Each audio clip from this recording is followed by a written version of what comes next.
A church full of grace. The News Church.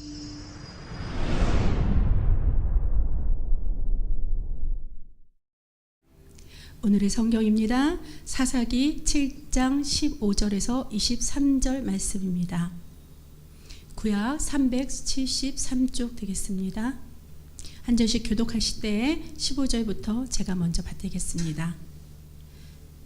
기드온이 그 꿈과 해몽하는 말을 듣고 경배하며 이스라엘 진영으로 돌아와 이르되 일어나라, 여호와께서 미디안과 그 모든 진영을 너희 속에 넘겨주셨느니라 하고 300명을 세대로 나누어 각 손에 나팔과 빈 항아리를 들리고 항아리 안에는 횃불을 감추게 하고 그들에게 이르되 너희는 나만 보고 내가 하는 대로 하되 내가 그 진영 근처에 이르러서 내가 하는 대로 너희도 그리하여 나와 나를 따르는 자가 다 나팔을 불거든 너희도 모든 진영 주위에서 나팔을 불며 이르기를 여호와를 위하라 기드온을 위하라 하라 하니라.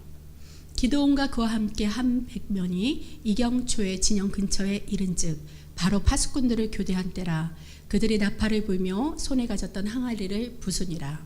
세대가 나팔을 불며 항아리를 부수고 왼손에 횃불을 들고 오른손에 나팔을 들며 불며 외쳐 이르되 여호와와 기드온의 칼이다 하고 각기 제자리에 서서 그 진영을 에워싸매 그 온 진영의 군사들이 뛰고 부르짖으며 도망하였는데 300명이 나팔을 불 때 여호와께서 그 온 진영에서 친구끼리 칼로 치게 하심으로 적군이 도망하여 스레라의 베시다에 이르고 또 답밭에 가까운 아벨무홀라의 경계에 이르렀습니다. 함께 하시겠습니다.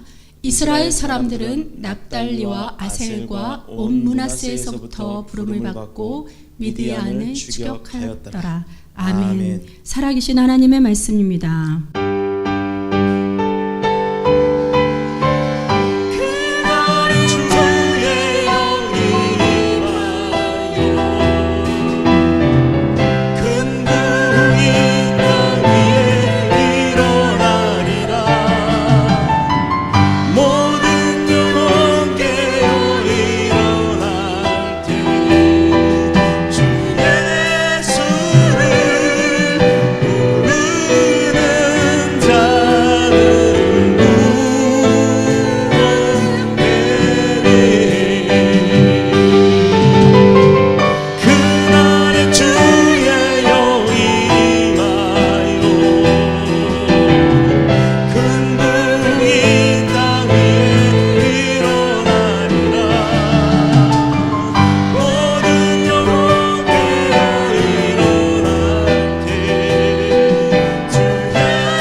할렐루야. 우리 오늘 성경 본문의 말씀을 가지고 나눌 은혜의 제목은요, 깨진 항아리라는 말씀의 제목으로 함께 은혜를 나누도록 하겠습니다. 자, 우리 한번 인사를 나누고 시작하도록 합니다. 앞뒤 좌우를 한 번씩 보시며 잘 오셨습니다, 은혜 많이 받읍시다 하고 인사하겠습니다. 잘 오셨습니다, 은혜 많이 받을게 원합니다. 자, 이스라엘과 미디안, 그리고 이스라엘과 미디안 사이에 그 전쟁이 일어났던 그 시대의 이야기입니다. 기드온이라고 하는 사사가 그 300명의 용사를 이끄는 그 장면이 이제 이 전쟁의 이 한 광경이에요. 성경의 내용입니다. 그런데 중요한 것은 우리가 봐서 알다시피 또 미디안이라고 하는 그 연합군이죠. 엄청난 숫자의 그 연합군이 막강한 전쟁 무기를 가지고 이스라엘을 쳐들어왔습니다. 근데 그 미디안 군사들을 대적할 이스라엘의 군사는요, 가진 것이 없는 거예요. 워낙에 이스라엘 그 선택된 백성들이 노예 생활을 했던 사람들이고 유목, 그러니까 이동을 하는 사람의 삶이었기 때문에 그들이 어떤 병기와 무슨 무기를 만들고 그렇게 하지를 않았습니다. 자, 그런데 연합군의 그 엄청난 그 숫자와 막강한 무기 앞에서 과연 이 이스라엘 군사들이 대적을 하고 싸움을 해봐야 무기도 없는데 이길 가능성이 있겠어요? 더더욱이 숫자도 몇 배가 아니라 몇십 배가 많죠. 자, 무기도 없이 어떻게 자신들보다 수백 배나 강한 그 미디안의 적군들을 이길 수가 있겠습니까? 누가 봐도 이거는 스타트 하자마자, 게임이 시작되자마자, 전쟁이 시작되자마자 게임 아웃이죠. 바로 패배하고 말 그런 상황에 빠져 있었던 그 현장입니다. 지금 내가 그 현장에 가 있다고 생각을 하고 오늘 이 이야기를, 말씀을 듣고 은혜를 받기를 원합니다. 물보듯 불보듯 뻔한 장면이에요. 이건 전쟁이 시작하자마자 그냥 우악 하고 몰려들면 그냥 끝나는 거예요. 어떤 상황이 되었든지 누가 어떤 지략을 쓰고 계략을 쓰고 아무리 멋진 전략을 꾸민다 하더라도 한 사람이 몇백 명씩을 감당할 수 있는 전쟁의 능력은 없다라는 겁니다. 예를 들어 칼 하나가 한번 휙 휘두르면 20명 30명씩 막 쓰러진다고 하는 그런 무슨 전자동 칼이 있다면 몰라도, 근데 그런 칼은커녕 과일 깎아 먹을 만한 칼도 없는 사람들이었어요. 그런데 하나님께서는 그럼에도 불구하고 이 전쟁에 이 이스라엘 백성들을 내보내십니다. 더 놀라운 건요, 이 전쟁에 사용할 때 무기를 들고 나가라라고 하셔서 기분이 좋았죠. 하나님이 우리에게 무기를 주시는구나. 어떤 거요? 하나님 어떤 걸 들고 갈까요? 했더니 나팔을 들어라. 그리고 빈 항아리를 들고 가라. 에? 나팔 들고 빈 항아리 들고 소고치고 장구치고 노래 부르라고요? 적군이 우리를 죽이러 오는데, 우리를 무찌르러 오는데, 그 앞에 가면 죽기를 뻔한데, 죽을 게 뻔한데 그 앞에 가서 나팔 불고 그러라고요? 하나님, 이거 말도 안 되지 않습니까? 어떻게 해요? 이게 일상적인 생각입니다. 실수하신 거 아니에요? 하나님이 나팔이라고 하신 거, 우리가 나팔이 무슨 총이나 칼인데 그걸 잘못 들은 거 아닐까요? 별의별 사람들의 생각이 많았을 겁니다. 이 전쟁에 그럼에도 불구하고 이스라엘을 그냥 하나님은 내몰고 계시고 엉뚱한 장비를 들고 가라. 나팔과 빈 항아리로 어떻게 이 큰 전쟁을 이길 수가 있겠습니까? 아무리 생각해봐도 이거는 말이 안 되는 거예요. 그러나 아무리 불가능을 가능케 하시는 하나님이라 할지라도, 그 능력이 하나님이라 할지라도 이건 좀 무모한 거 아니십니까? 아마 그때 당시에 사람들이라면 다들 그러지 않았을까 생각이 들어요. 근데 저는 그때 가봐 있지 않았기 때문에 모르지만 만약에 제가 거기 있었다면 저는 믿음이 작아서 아마 그랬을지도 모릅니다. 미디안의 사기는 하늘을 찌를 듯 했고 이스라엘은 그 군사적 숫자로만도 위축이 돼서 이미 기가 죽을 대로 죽고 힘이 하나도 없고 그냥 초죽음이 돼 있는 상태, 두려움에 빠져 있는 그런 상태가 당연할 거예요.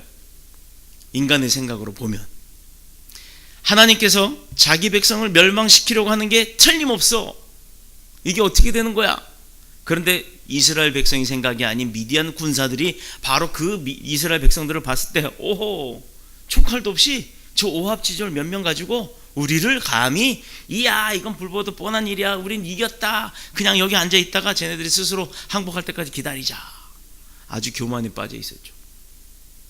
막강한 대적을 나팔과 빈 항아리와 횃불로 승리한 전쟁이 있었는지는 이 성경의 역사를 어디를 찾아봐도 없었단 말이에요. 이미 그 시대에도. 아무리 하나님이 우리와 함께 하셔도 하나님이 하셨다고 하는 그런 기록이 없어.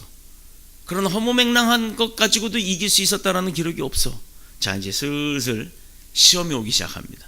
그러나 하나님은 숫자도 적고 무기도 없고 그런 이스라엘을 도우셨다라는 거예요. 깨진 항아리. 오늘 본문의 제목을 뭘로 할까? 그럼에도 도우셨다, 이걸로 할까? 근데요, 포인트가 뭔가를 딱 보니까 우리 성경에 나온 도구들, 전쟁 도구가 제일 중요하겠죠. 전쟁이니까. 그런데 그 안에 아무 숫자기도 없는 항아리, 그 항아리를 깨트림으로 인해서 어떤 역사가 있었는지를 보여주시는 그 말씀의 제목으로 오늘 그래서 깨진 항아리라고 정했습니다. 두려움과 불안에 빠졌던 이 연약한 이스라엘에게 하나님께서는요, 확신과 용기를 주는 그 계기가 있었어요. 적진의 스파이로 침투했던 기드온 그 일행이, 그 몇몇 안 되는 기드온이 간첩으로 위장을 해갖고 스파이로 싹 들어갔습니다. 들어갔는데 미디안 군사들이 꿈꾸는 것을 들었어요. 군사들이 꿈꾸고 꿈 해몽, 서로 자기들끼리 꿈 해몽하는 이야기라는 걸 살짝 듣게 됐습니다. 내용이 뭔지, 곧 보리떡 한 덩어리가 이스라엘 진영에서부터 자기네 미디안 군영으로 들어오는 걸 봤다는 거예요. 보리떡 한 덩어리가. 그래서 그 진영으로 들어가면서 모든 것을 그 보리떡 하나가 치면서 자기네 군사, 그 막강한 군사들을 다 쳐서 무너뜨리고 군대의 모든 인원들을, 군사들을 다 죽여버리더라라는 꿈을 꾼 거예요. 근데 보세요, 보리떡이 뭐예요? 떡. 우리가 뭐 시장 가면은, 제가 뭐 참고로 그거 뭐 있잖아요. 그 뭐죠? 그 가래떡이라 그러나? 그런 거 말고 보리쌀로 만든 보리떡을 얘기하는 거예요. 그 보리떡 한 덩어리가 대체 무슨 힘이 있어서 돌아다니면서 군인들을 쳐서 죽였겠습니까? 꿈에는 그렇게 봤는데 사실 꿈이 그러니까 좀 찝찝해라고 군사들끼리 서로 이야기를 하는 걸 들었어요. 에이, 꿈은 반대잖아. 별의별 얘기들 다 할 거고요. 자, 이 소리를 들은 기드온은 승리를 확신하고 옵니다. 아, 저 군사한테 저런 꿈이 꿨다고? 군인들이 저래서 술렁술렁거린다고? 이건 하나님이 우리에게 주신 계시야. 저 사람들에게 아니라 우리에게 주시는 승리를 확신하게 하는 그런 은사야. 하나님이 주신 능력이야 라고 확신을 하고 미디안 대군을 하나님께서 우리 손에다가 이제 붙이시는구나 라는 이 확신을 가진 게 바로 기드온이라는 이 한 사람이었습니다. 그때부터 기드온과 300명의 용사는요, 힘을 얻고 용기를 얻어요. 하나님이 우리 손에 저 많은 군사, 우린 300밖에 안 되지만 저 많은 군사를 다 붙이실 거야. 붙이시기로 계시하셨어. 꿈을 주셨어. 능력 주셨어. 라고 다짐을 합니다. 그러니 서로가 으쌰으쌰 하면서 승리의 승전가를 부르기 시작하고, 그러니 그들이 300명밖에 안 되지만 용기가 100배로 그냥 용솟음 치면서 늘어나게 되고 힘이 막 생겨나기 시작한 겁니다. 인간은요, 연약하고 어려운 상황에 빠지면 누구나가 두려움에 떨 수밖에 없습니다. 안 될까? 어렵지 않을까? 포기할까? 등등등 여러 가지에 해도 안 된다고 느껴질 때는 그런 좌절에 빠질 때가 많습니다. 계산해 보면요, 답이 안 나오거든요. 아니, 어떻게 300명 갖고 3만 명이 넘는 그 큰 군사들을 죽이겠어요? 못하죠. 그것도 무기도 없는데. 미디안 군사들은 온갖 뭐 전차 같은 것도 갖고 오고 다 가져왔는데, 누구나 그래서 염려와 근심에 빠질 수가 있습니다. 이게 연약한 사람이기 때문에, 우리기 때문에요. 그러나 연약한 자기 자신을 바라보지 아니하고 나와 함께하고 내 뒤에 백그라운드로 나의 주님이 되시고 나의 아버지가 되시는 하나님이 함께하고 계시다는 그 확신의 믿음이 있다 그러면, 그는 즉 전능하신 하나님을 믿는다면, 그리고 믿기만 하는 게 아니죠. 교회만 다니는 게 아니잖아요. 교회 다니면서 하나님을 매번 만나고 하나님과 나와의 교제가 늘 이루어지는 그런 하나님을 믿고 의지하는 자라면 누구나가 그 승리를 다 확신할 수 있죠. 아기 때 생각해 보세요. 동네 형이 나 때렸어요. 으앙 하고 웁니다. 힘으로 안 되거든요. 악바리 근성으로 막 물고 뜯고 해도 안 되거든요. 그러면 어떡합니까? 집으로 쫓아와서 엄마 아빠 이러죠. 마찬가지입니다. 우리의 삶도 하나님 앞에 그렇게 엄마 아빠 하듯이 아버지하고 매달려야 하는 겁니다. 그분을 의지하면 누구나가 승리를 다 할 수 있다는 것, 이 성경의 역사의 기록에, 그리고 이 증거에, 말씀 가운데, 능력 가운데 내게도 있다라는 것, 그걸 우리가 믿으시길 축복합니다.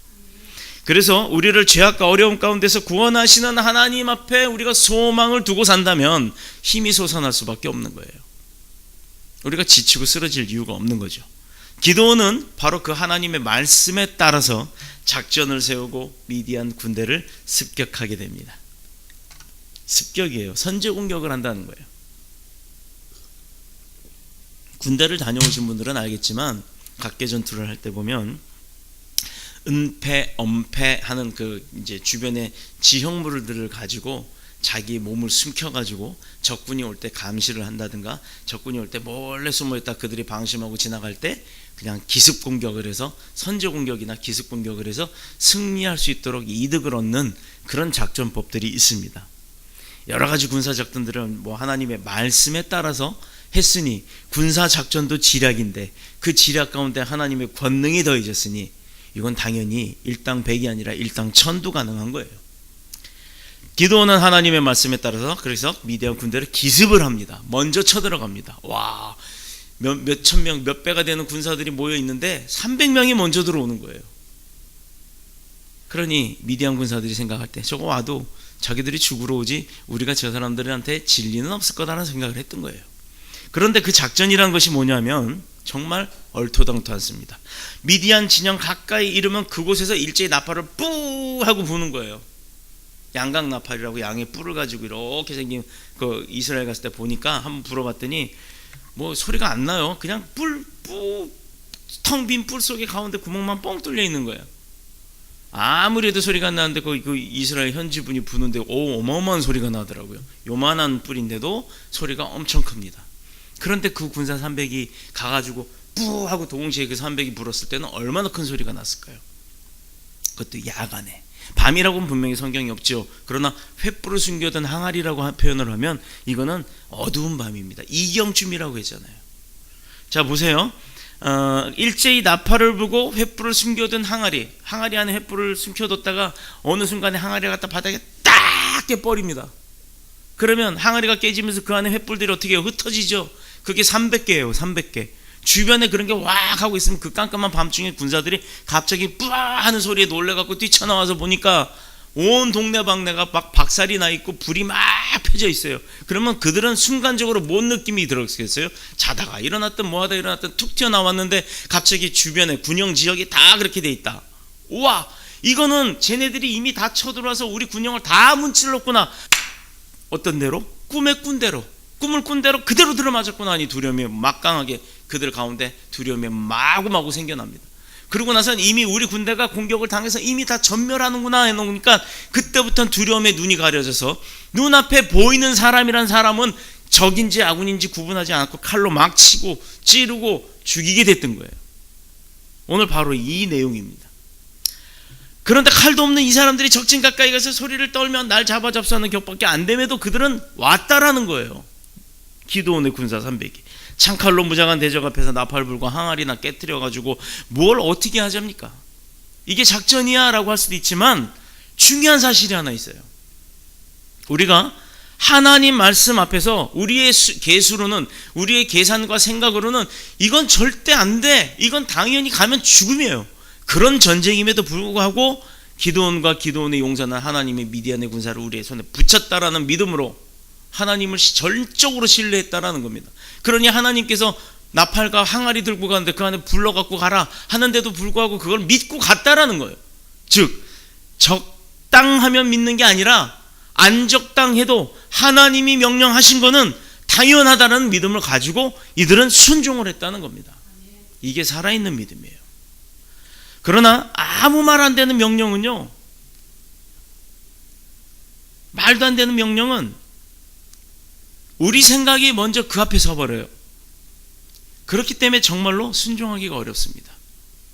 하나님의 음성이 들려요. 누구를 통해서든. 또 그게 검증이 되죠. 한 사람만 얘기하는 게 아니에요. 그 사람이 계속 얘기하는 것도 아닙니다. 이 사람도 얘기하고 저 사람도 얘기하는데 똑같은 소리가 들려옵니다. 아, 그럼 이게 하나님이 나에게 지시하는 거구나. 내가 이걸 하기를 원하는구나. 하나님이 나한테 이걸 시키시는구나 라고 했을 때는 즉시 순종하십시오.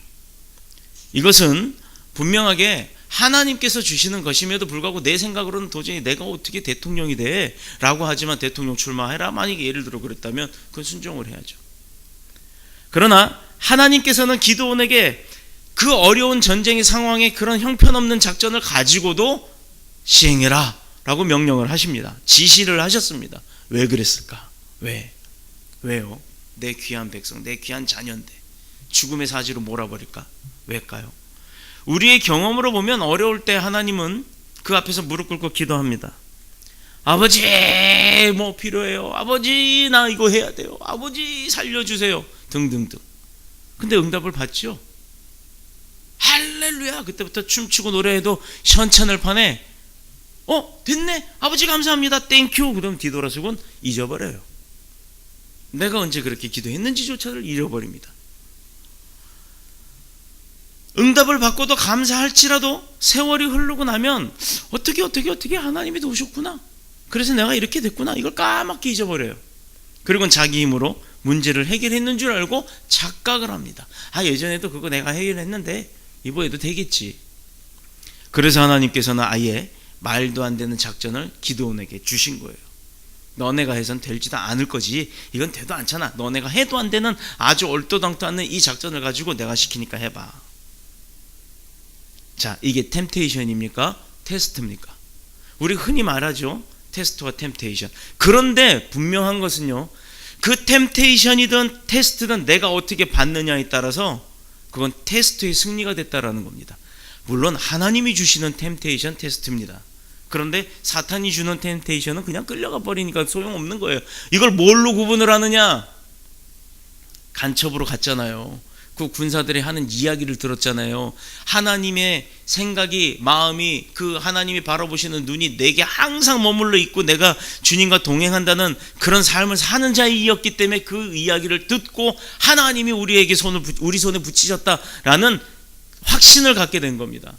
하나님에 대해서 관심도 없고 일주일 내내 내 멋대로 살다가 그나마 주일날 띠깍 와가지고 하나님은 막 이런 사람들, 그 사람들이 그 이야기를 들었을 때 쟤도 뭐 저런 꿈 꿨어? 어떻게 떡이? 이러고 지나갔을지도 몰라요.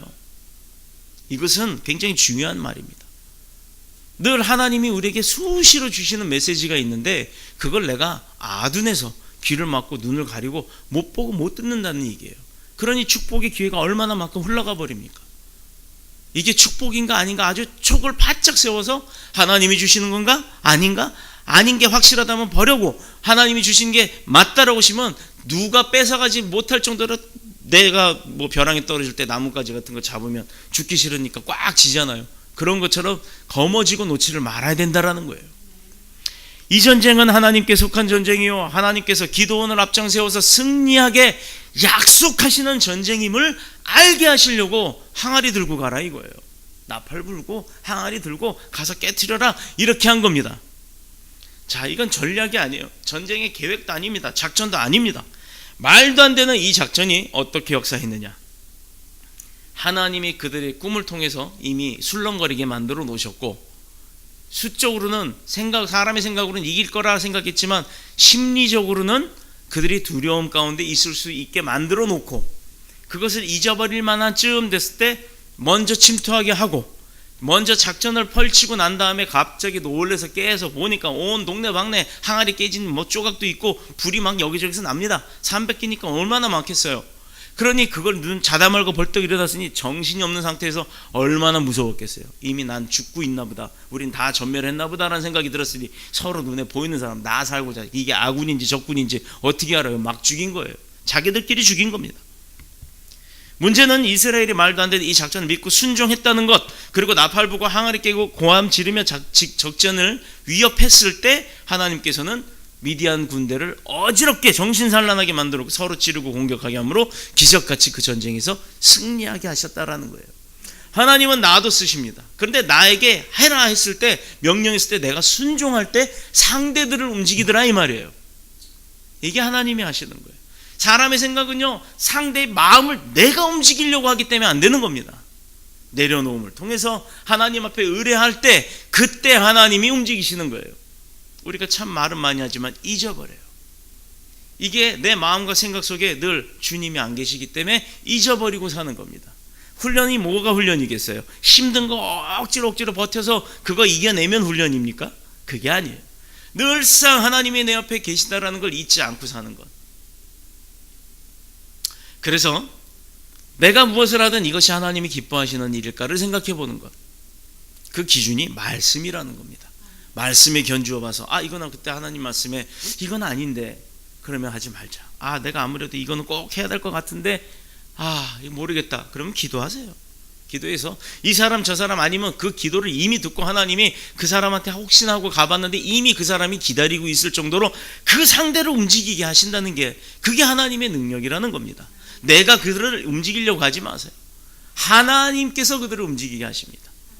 또 이 말도 안 되는 전법으로, 상대도 안 되는 능력으로, 숫자로 하나님은 미디안을 이기게 하셨는데, 이 사건의 중요한 건요, 미디안이 이뤄낸 미디안이 아니죠.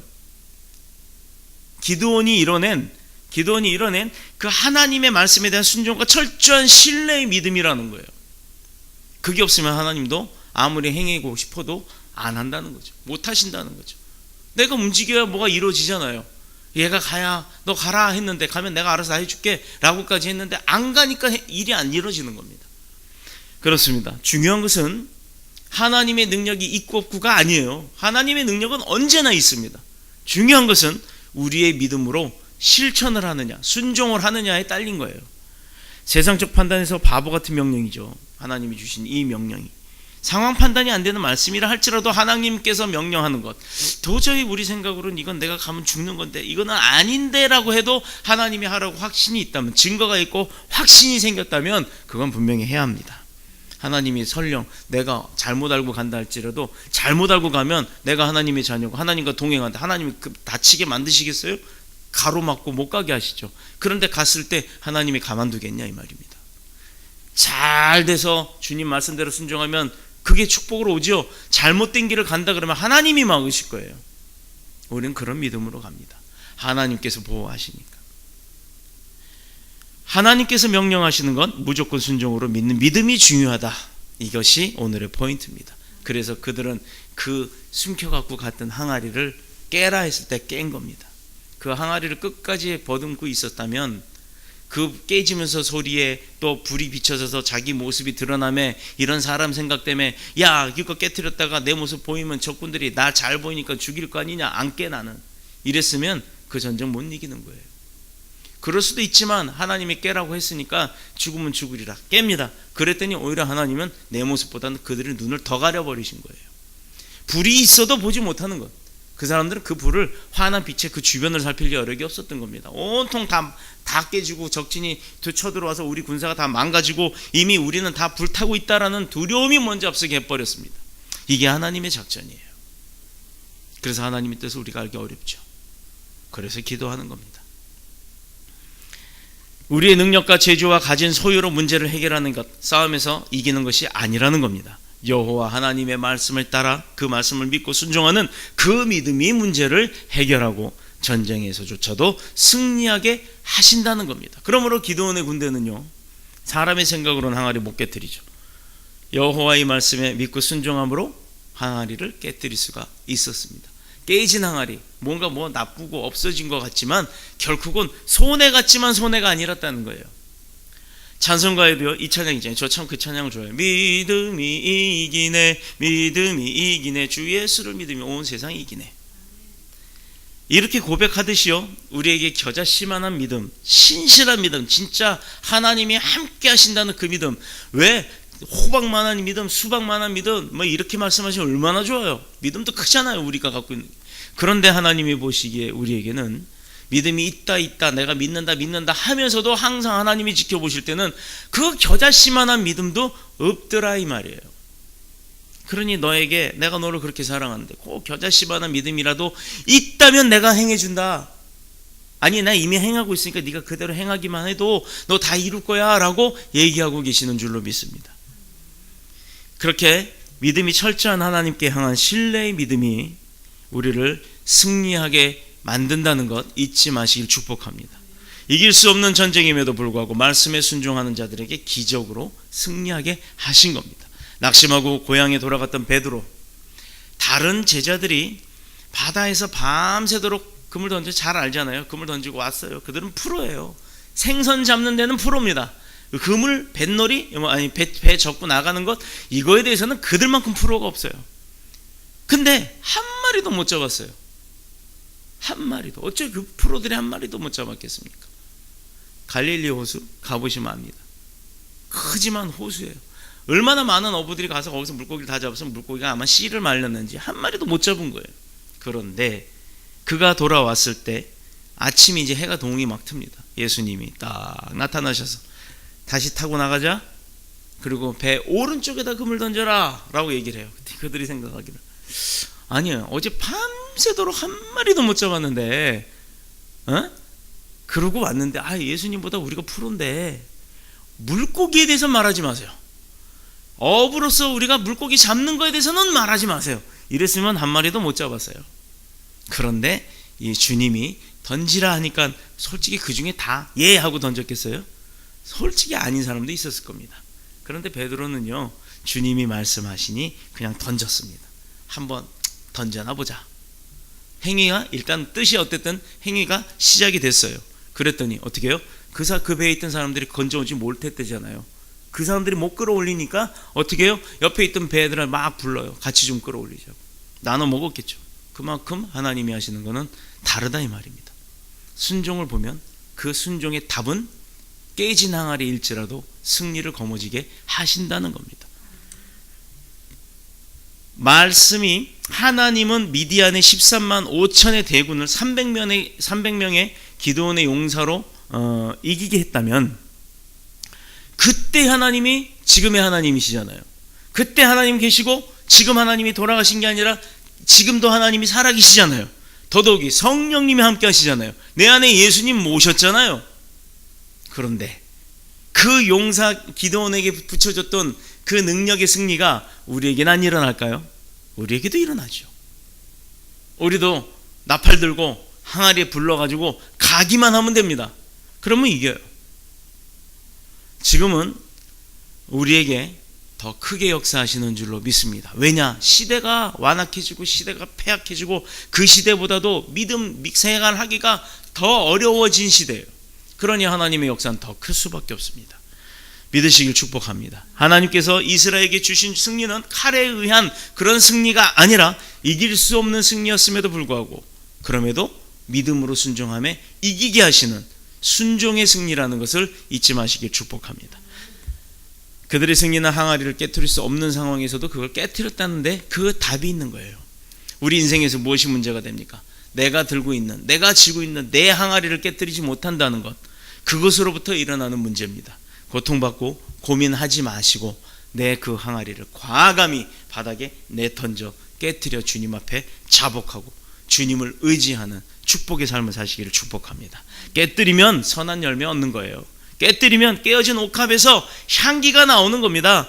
저도 향수를 좋아하는데 그 향수를 눌러야 향수가 나와서 향이 퍼지죠. 아니면 병을 깨뜨려야 그 향수가 흘러나올 거 아닙니까? 아무리 좋은 향이라도 그 안에 넣으면 무슨 냄새인지 모르는 거예요. 우리 마트 가서 손에다 해갖고 다 냄새 맡아봐야 알잖아요. 그렇듯이 깨뜨려야 역할을 감당할 수 있는 것들이 많다라는 것, 내 항아리를 다 깨뜨리는, 그래서 하나님께서 능히 권능으로 사용하는 저와 여러분이 되시기를 그리스도의 신 예수님의 이름으로 축복합니다. 내 기도를 들으시고 응답하시는 하나님을 믿는 믿음, 자신이 겪는 모든 고난은 모든 것이 하나님께로부터 오는 게 아니라는 것, 내가 가진 그 항아리를 계속 쓸고 닦고 보듬고 아끼기 때문에 생기는 일이라는 것, 이것을 깨닫고 특별히 새벽기도에 열심을 내서 정말로 하나님이 축복해 주시기 위해서 부르는 그 자리에 나와서 정말 훈련하는 것, 이거 잊지 마세요. 잊지 마시고 혹한기 뭐 내복 없이도 막 견디잖아요. 사람들 추워도.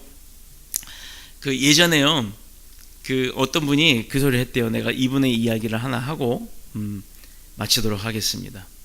그 원래는 충청도에서 아주 부유한 양반집 가문의 자손입니다. 근데 빚보증을 부모님이 잘못 써서 가산이 몰락하고 이제 결국은 머슴이 돼서 그 머슴의 아들로 그 태어났어요. 이분은 맨주먹으로 서울의 상경에서 초등학교 이제 국민학교를 졸업하자마자 독학으로 공부하면서 빨래비누 장사, 아이스케이크 장사, 신문팔이, 구두 닦기 등등등, 심지어 며칠씩 굶어가면서까지도 남들이 먹던 빵 조각으로 연명하면서도 그 사람 마음속에서는요, 버릴 수 없는 보배합이 있었답니다. 그것은 언젠가는 살아계신 하나님이 나를 도우실 거다, 내가 준비만 잘 돼서 하나님이 때에 내가 하나님의 도구가 되기를 원한다라는 그 하나님이 나를 사랑하시는 것, 그리고 하나님께서 내 기도를 들으신다는 것, 이 응답하시는 하나님이 살아계신다는 것, 내 곁에 있다는 것을 그 믿는 그 보배합, 그것만큼은 버리지 않았대요. 자신이 겪은 모든 고난은 하나님께서 축복해 주시기 위해서 주시는 테스트, 즉 훈련이다 믿었고 열심히 새벽 기도를 나왔답니다. 한 번도 그분 평생에 한 번도 새벽 예배를 빠진 적이 없답니다. 혹한의 내복도 없이 견뎠고 추워도 그냥 다 그렇게 사람들이 사는 그 시대에도, 그럼에도 가장 행복한 순간은 뭐냐?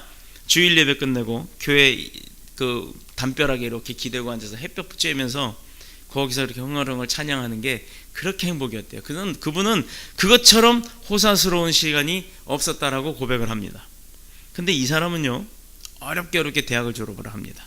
이 가난한 나라와 농촌의 환경을 바꾸어 놓는 것이 사명이다. 내가 이건가 뭔가는 좀 바꿔봐야겠다. 우리나라가 너무 어렵고 힘들다.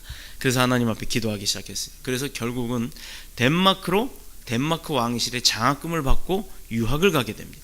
또 거기서 공부가 끝날 즈음 또 기도를 합니다. 하나님, 저에게 더 좋은 능력, 학식을 배울 수 있도록 도와주세요. 했더니 이번에는요, 이스라엘로 보냈대요.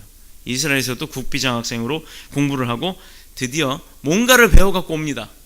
그가 우리나라에 와서 박정희 대통령과 같이 한 사업이 있어요. 뭐냐? 새마을 운동을 일으킨 유태영 박사의 이야기입니다. 그는 가장 어려울 때도 하나님 중심의 삶을 살아 자기는 물론이고 이제는 대한민국이란 이 가난에서부터 벗어날 수 있게끔 한 아주 큰 역할을 한 분이에요. 박정희 대통령이 새마을 운동을 만든 게 아니에요. 이분이 박정희 대통령께 건의를 했고 박정희 대통령께서 국가적 차원에서 사업을 하자 해갖고 시행이 된 겁니다. 자, 사람들은 항아리를 깨뜨려 어떻게 승리를 얻을 수 있을까 생각하지만 항아리가 깨져야 승리가 되는 겁니다. 그것을 이스라엘이 승리를 얻은 것이 아니라 항아리를 깨뜨리게 하시는 하나님의 명령에 순종함이 승리를 얻게 한 거라는 것 잊지 마시길 축복합니다. 오늘도 우리에게 하나님께서는 명령하십니다. 항아리 깨뜨리라고. 엎드려 기도하지 못하는 우리 자신을 깨야 합니다. 엎드려 기도하더라도 중언부언의 기도가 아닌 정말로 하나님과의 소통으로 있는 하나님의 마음에 합당한 기도. 그게 뭐냐? 거짓 없는 기도. 하나님, 저 어저께 욕했어요. 하나님, 오늘도 아침에 새벽 예배 오기 싫은 거 억지로 왔어요. 그런데 오니까 좋아요. 하나님, 나 좀 능력 가운데 아침에도 벌떡 일어나게 하시고 아침에도 먼 거리 오는 길, 그 길이 즐겁게 하시고 그거 해주세요. 이런 기도하는 것. 하나님, 내가 당장 내일 오늘 누구를 만나는데 어떻게 이야기할 줄 몰라요. 그 사람과 무슨 생각을 나눠야 될지 몰라요. 도와주세요. 이런 것 등등등.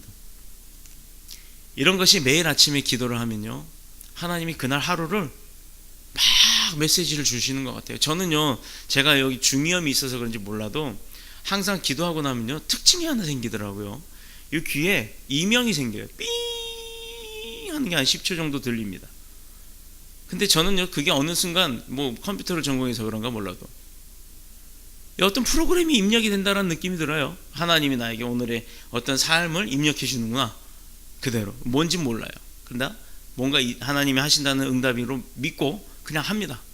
그랬더니 잘 이루어져요. 생각보다도 더 잘 풀려나갑니다. 심지어는 단절을 하려고 만났던 사람이 오히려 더 일이 사역이 열려버려요. 이런 일들이 하나님이 하시는 일인 줄을 믿습니다. 기도는 우리를 깨뜨리는 가장 좋은 방법이에요. 그래서 엎드려 기도하면 하나님이 응답이 오기 전에 먼저 우리 자기 자신이 깨어지는 걸 알게 됩니다. 그래서 눈물이 나는 거예요. 우리 여기 가람이도 있고 우리 목사님도 계시지만 우리 새벽 예배 때 보면 전부 울어요. 모르는 사람이 보면 이 사람도 무슨 죄를 저렇게 많이 졌어? 라고 생각할지 모르지만 그게 맞습니다. 하나님 앞에 오면요, 나 자신이 정말 아무것도 아닌 게 느껴지기 때문에, 그 권능의 하나님이 나를 도우심에 그 감사함이 있기 때문에, 또는 세상 가운데서 받았던 그 억울함들을 고하다 보면 위로함이 있잖아요. 그런 것 때문에 감사해서 우는 거예요. 우는 게 뭐가 잘못됐습니까? 울지 못하는 게 잘못인 거죠. 저도요, 여기 앉아서 기도하다 눈물 나면요, 한참 기도하고 눈물 닦으면 코가 여기까지 쭉 늘어져 있어요. 누가 볼까 무서워서 휴지를 뒤로 해갖고 다 닦고 막 그러는데 그거 창피하지 않습니다. 하나님과 함께 할 수 있다는 그게 얼마나 감사한지 몰라요. 그걸 못하는 게 불행한 겁니다. 무능했던 우리 삶이 능력 있는 삶이 되는 것, 자기 중심의 삶이 하나님 중심의 삶으로 바뀌는 것, 이것이 주간의 새벽기도 시간이에요. 자아의 항아리를 깨는 기회를 생각하시고 그동안 응답받지 못했던 기도들을, 그런 제목들을 모두 주님 앞에 내놓고 응답받을 수 있기를 예수님의 이름으로 축복합니다. 그래서 조그만 문제로 고민했던 우리 삶이 확신과 능력과 감사로 넘치시게 되시기를 그리스도 예수님의 이름으로 축복합니다. 축원합니다. 기도하겠습니다.